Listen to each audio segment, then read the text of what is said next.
নমস্কাৰ বন্ধুসকল, সুপ্ৰভাত জনাইছোঁ সকলোকে। এয়া দেখিছে ৰাতিপুৱাই এই কি সুন্দৰ এটা পৰিৱেশত আমি থিয় হৈ আছোঁ, দেখিছেনে?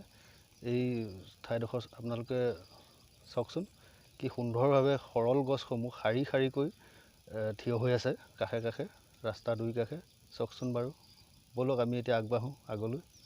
দেখিছে বন্ধুসকল, এইয়া এইটো আহোমসকলৰ এয়া চাকি জ্বলোৱা কিবা হেৰিও দেখিছোঁ। ইয়াত হয়তো মেডাম মেফি পাতোঁতে ইয়াতে পাতে নেকি, এইখিনি ব্যৱহাৰ কৰে চাকি জ্বলাই হপায় মেডাম মেফিত। দেখিছে, এই ভাগো খুব ধুনীয়াকৈ বনাইছে। চব কি সুন্দৰ লাগিছে চাবৰ কাৰণে, দেখিবলৈ কি ধুনীয়া হৈছে। আৰু এই কাষে দিয়ে, পুখুৰীৰ কাষে দিয়ে ৰাস্তা এটা গৈছে, দেখিছেনে? আৰু এইসমূহ গছসমূহ পুখুৰীৰ কাষত কিমান ধুনীয়া ধুনীয়াকৈ আছে, দেখিছে? নাহৰ গছ শাৰী শাৰীকৈ ৰুই থোৱা আছে। নাহৰ গছ বহুত ধুনীয়া লাগিছে, চব নাহৰ গছসমূহ চব। আৰু আহোম ৰজাৰ দিনত যি পুখুৰীসমূহ খন্দা হৈছিলে, এই পুখুৰীসমূহত শাল কাঠৰ এটা খুঁটি থাকে বুলি জনা যায়। এইবোৰ হয়তো এতিয়া জহি খহি গ'ল, নাই নেকি ইয়াত। ব'লক আগবাঢ়োঁ পৰৱৰ্তী অংশলৈ। চোন বন্ধুসকল, এয়া আহোমসকলৰ যি স্বৰ্গদেউ চাওলুং চুকাফা দেৱৰ প্ৰতিমূৰ্তি। এখেত আহিছিলে অসমলৈ 1228 খ্ৰীষ্টাব্দত, মাওলুঙৰ পৰা আহিছিলে। আচলতে মাওলুং দক্ষিণ যি চীন দেশৰ দক্ষিণ পূব অঞ্চলৰ পৰা এখেত অহা বুলি জনা যায়। আৰু এখেতে এজন অতি প্ৰতাপী আৰু সুদক্ষ ৰজা হয় আহোমসকলৰ। দেখিছে আপোনালোকে কি ধুনীয়াকৈ এখন শিশু উদ্যান, ইয়াতে তেখেতৰ প্ৰতিমূৰ্তি সুন্দৰভাৱে স্থাপন কৰি থোৱা হৈছে। চব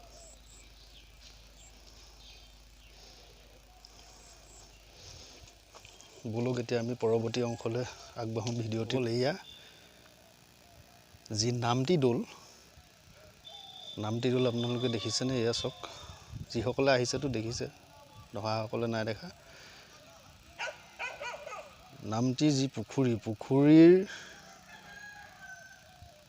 দক্ষিণ দিশত আছে এভাগ দৌল আৰু এভাগ দৌল আছে পশ্চিম দিশত, দেখিছে? সেইভাগ দৌল অলপ মেৰামতি কৰি আছে চব।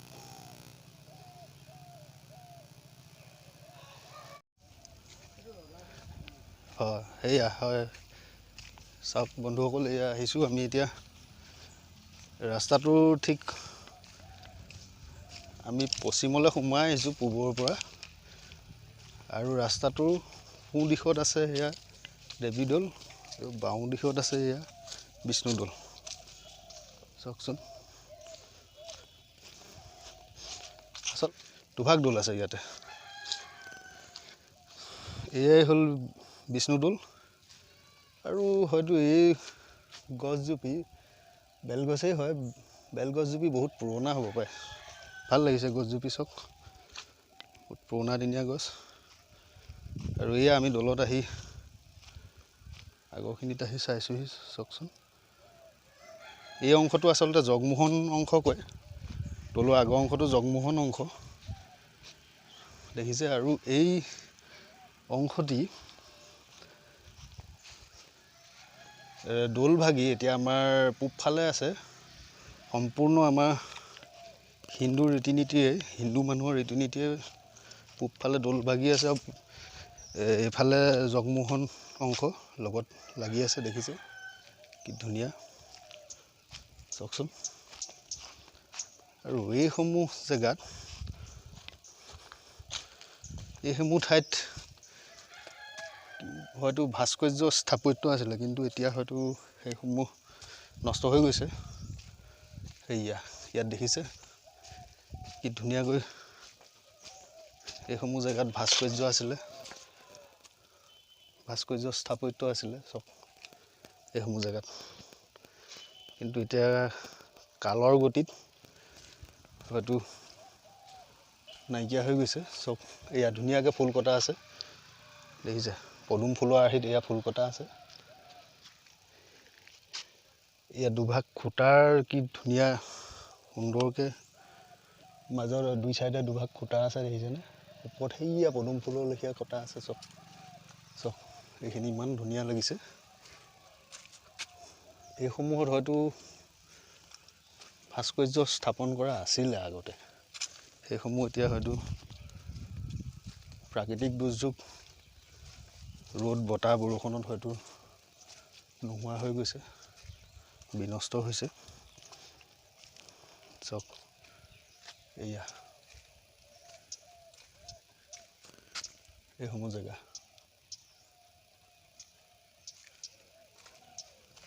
সম্পূৰ্ণ ৰজাদিনীয়া আৰ্হিত কাটিছে। ওপৰত সেইয়া ফুল আছে, দেখিছে? আৰু যি ওপৰৰ অংশত একেবাৰে ওপৰৰ অংশটো দেখুৱাইছোঁ, ৰ'ব চাওক। চাওকচোন ওপৰৰ অংশত সেইয়া ধুনীয়াকৈ জাপি আকৃতিত আছে তলফালে মূৰ কৰি। আৰু গণ্ডি অংশ কেনেকুৱা দেখিছে? চক্ৰ ষ্টাইলত ডিজাইনত আছে, চক্ৰ। চাওক এয়াই হৈছে সেই বিষ্ণুদৌল, নামটি বিষ্ণুদৌল এয়াই। আৰু এই দৌল দুভাগ নিৰ্মাণ কৰিছিলে স্বৰ্গদেউ গৌৰীনাথ সিংহৰ দিনত। নামতিয়াল ভাগৱতী বৰবৰুৱাদেৱে এই দৌল দুভাগ নিৰ্মাণ কৰিছিলে, দেখিছে? গৌৰীনাথ সিংহৰ দিনত, ঠিক আজিৰ পৰা ঠিক 240-50 বছৰমান আগত নিৰ্মাণ কৰা। আহোমৰ ৰাজত্বৰ শেষৰ ফালে আৰু প্ৰায়, দেখিছে? আৰু ইয়াত 1000 কৰ্মকৰ্তা নিয়োজিত কৰিছিলে বুলি জনা যায়। এই দৌল নিৰ্মাণ কাৰ্যত নামতিয়াল ভাগৱতী বৰবৰুৱাদেৱে 1000জন কৰ্মচাৰী নিয়োগ কৰিছিলে বুলি জনা যায়। ব'লক এতিয়া আমি ৰাস্তাৰ এইটো কাষে যি দেৱীদৌল আছে, দেৱীদৌলৰ ফালে খন্তেক আগবাঢ়ি যাওঁ।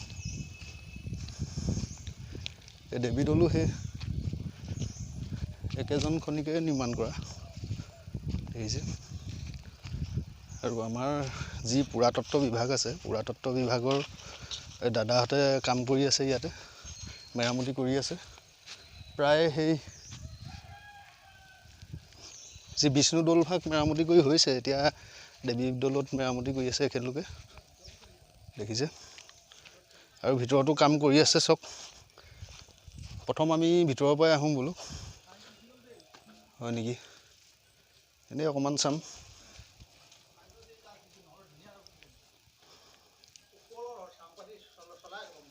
হয় নেকি? চাওক কি ধুনীয়াকৈ ভিতৰৰ অংশত কাম চলি আছে, ইয়াত দেখিছে? হয়। এয়া বন্ধুসকল, দেখিছেনে? এই যি দৌলৰ দেৱীদৌলৰ ছাইডৰ গণ্ডি অংশখিনি যি জিকা শিৰৰ ডিজাইন এটা আছে, চাওকচোন। জিকা শিৰৰ লেখীয়া এটা ডিজাইন আছে। আৰু আমাৰ এই দাদাসকলে এই পুৰাতত্ত্ব বিভাগৰ কাম কাজ কৰি আছে। আৰু হয়তো ইয়াত যিসমূহ ইয়াত ভাস্কৰ্য স্থাপত্য আছিলে চাগে, এতিয়া কালৰ সোঁতত হয়তো নাইকিয়া হৈ গৈছে। আৰু এনেই প্ৰাকৃতিক দুৰ্যোগৰ কাৰণে ধৰক ৰ'দ বতাহ বৰষুণত হয়তো আগতে আছিলে চাগে। আমাৰ দাদা এজনে দুআষাৰ ক'ব দৌলৰ বিষয়ে, কওকচোন দুআষাৰ। দৌল আমি এইভাগে বনাই আছোঁ আৰু দৌল ভাগ দৌল আছে, এই দুইভাগ দৌলে আমি বনাই আছোঁ। এতিয়া এই ভাগ হ'ল দেৱীদৌল, সেই ভাগ হ'ল বিষ্ণুদৌল। এতিয়া আমাৰ সেই ভাগৰ প্ৰায় কাম সমাপ্ত হ'ল। তাৰপৰা এতিয়া আপোনাৰ এই ভাগৰো কাম সমাপ্ত হওঁ বৰ বেছি নাই আৰু হ'ব আৰু খুব বেছি মানে এমাহমান লাগিব আৰু এমাহমান লাগিব, তাতকৈ বেছি নালাগে আৰু। তাৰপৰা দৌল ভাগৰ বিষয়ে কোনে বনাইছিলে, কি সেইটো বিষয়ে এতিয়া মই ভালকৈ ক'ব নোৱাৰিম। অঁ, ইয়াত মানে এইবিলাক হৈছে পুৰাতত্ব বিভাগে কাম কৰায় ইয়াত। আপোনালোকে পুৰাতত্ব বিভাগৰ কামসমূহ কাম পৰিচালনা কৰি থাকোঁ। আমি এইটো আকুলি মানে যিটো হেৰিয়াৰ মানে এইটো চেণ্ট্ৰেল আৰু ষ্টেট দুইটা ভাগতে কামটো কৰোঁ, আমি মিস্ত্ৰী কাম কৰোঁ। অঁ, এতিয়া মানে ইয়াত মানে মছলাটো যে দেখিছে আপুনি এতিয়া গম পায় নাপায় ইয়াৰ মছলাটোৰ বিষয়ে? মছলাটোৰ বিষয়ে বাৰু বিশেষ নাজানো। নাজানে। ইয়াত চূণ থাকে, চুৰকি থাকে, গুড় থাকে, মেথিগুটি থাকে, এইকেইটা বস্তু দি পেলাই নি বনোৱা হয় ইয়াত। মছলাটো তেনেকৈ তৈয়াৰ কৰে? অঁ, তেনেকৈ তৈয়াৰ কৰোঁ। অঁ, চূণ মানে চূণটো গলাই লৈ তাত মানে হেৰি কৰোঁ, মেথিগুটি মেথিটো তাৰমানে তাৰ পানীটো দিওঁ, তাৰপিছত আৰু শিলিখা থাকে, শিলিখা পানীটো দিওঁ। এনেই চিমেণ্ট ব্যৱহাৰ? চিমেণ্ট নহ'ব ইয়াত। অঁ, তাৰপৰা গুড়, চূণ, চুৰকি, এই ৰঙাটো যে দেখিছে এই কালাৰটো, এই কালাৰটো হৈছে চুৰকিৰ পৰা বনোৱা যায়। সেই চুৰকিটোৱে কালাৰটো হয় ইয়াত। আৰু আঠাটো কৰে ইয়াত গুড় আৰু চূণে। অঁ, ইয়াৰ লাষ্টিংটো চিমেণ্টতকৈ বহুত বেছি। বহুত বেছি হয়। আজি শ বছৰ আগতে ৰজাই বনাইছিলে। এতিয়া তাতো তেতিয়া ৰজাইও চূণ দিছিলে। তেতিয়া আমি শুনাত গম পাইছোঁ যে হেৰি দিছিলে আপোনাৰ শামুকৰ চূণ দিয়ে। অঁ, সেই এতিয়াতো ক'ত সেইবোৰ পাবলৈ টান। এতিয়া সেইকাৰণে আজিকালি এইবিলাক চূণটো ওলালে। তেতিয়াতো সেইবিলাক চূণ নাছিলে। অঁ, সেইকাৰণে সেইটো চূণৰ মানে হেৰি কৰি দিয়ে এতিয়া। তাৰপৰা বালিত লগত বালিও থাকে আকৌ দেই, ইয়াত বালিও দিয়া যায়। অঁ, বালি দিবই লাগিব।